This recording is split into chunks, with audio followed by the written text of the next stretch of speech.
You wake up tired. You commute, you work, you scroll, you sleep. The constant anxiety and the sense of running endlessly on a treadmill feel like personal failures, unique to your own life. This daily chaos follows a deliberate, engineered blueprint.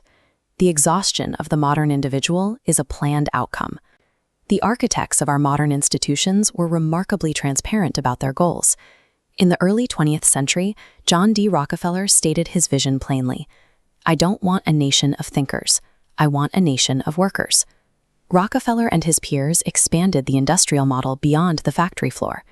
They drafted an interlocking psychological blueprint designed to replace human autonomy with systemic dependency, focusing specifically on the mind, the ego, and the body. Systemic dependency is the primary output of this machine. It functions exactly as intended. This conditioning begins the moment a child is old enough to seek an identity. The system immediately intercepts that process, replacing personal discovery with institutional standardization.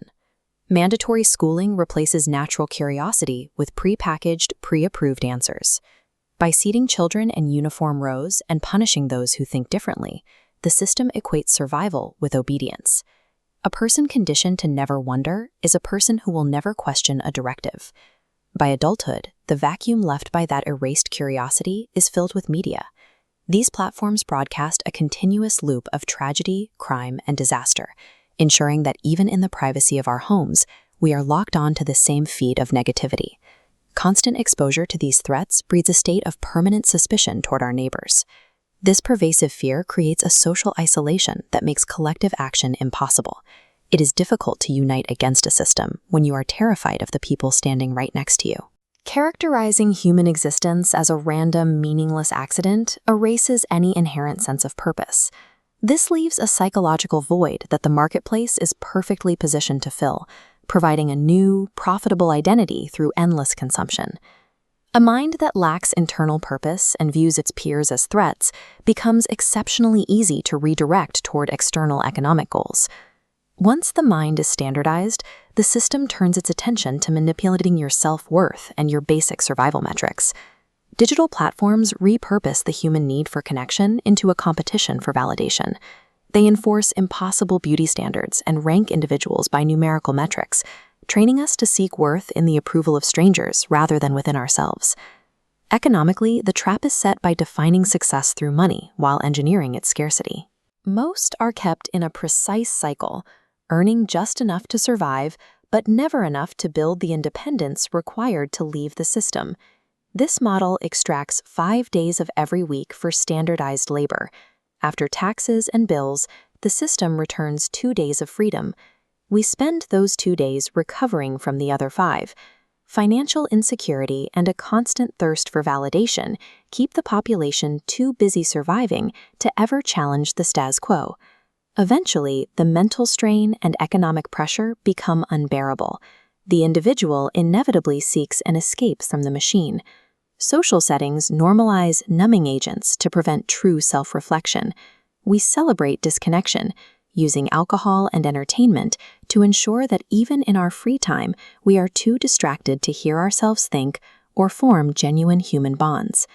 The system further targets the physical body by providing an overabundance of cheap, chemical-laden food. We fuel our bodies with substances designed for shelf life and addiction rather than biological health.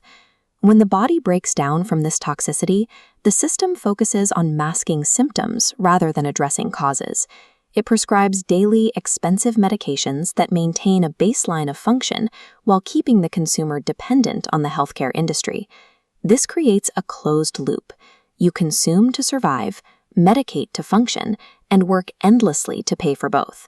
A sick, numb, and indebted body is the ultimate compliant consumer.